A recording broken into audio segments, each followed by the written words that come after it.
Developing at 4:30, Iran launched missiles at the U.S. airbase in Qatar.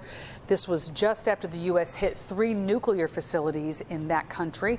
President Trump says Iran gave them early notice of the attack, which helped minimize the damage. The president posted on his Truth Social account that no Americans were killed and hardly any damage was done. And he says that he hopes Iran has, quote, gotten it all out of their system, unquote.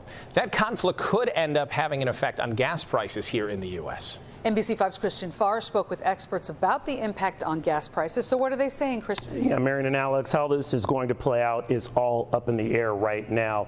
But the focus seems to be on the Strait of Hormuz. This is a major shipping passage, as you can see right here, for a high percentage of the world's oil supply. The question is, will it get cut off? So far, that has not happened.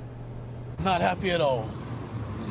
It's very, first of all, I have nothing to do with all that, but I'm catching the effect of it right now. Opinions differed for Chicagoans as gas prices seemed to rise after the U.S. bombed 3 nuclear sites in Iran, and now the Middle East country has started to retaliate against U.S. military bases in the region. He did what he had to do for our allies.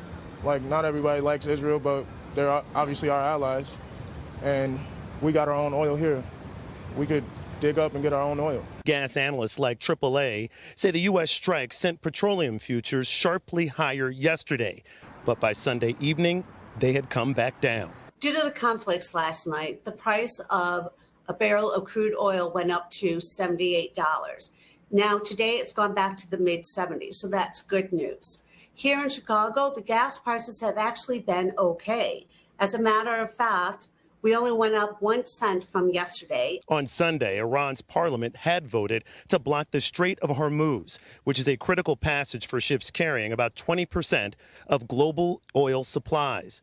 But so far, that blockage has not taken place, and political experts feel like they know why. I think that's another sign to show that Iran is actually looking for ways to actually come down the escalation ladder, at least as it pertains to the United States. I think Iran doesn't want the U.S. to become involved in its war with Israel.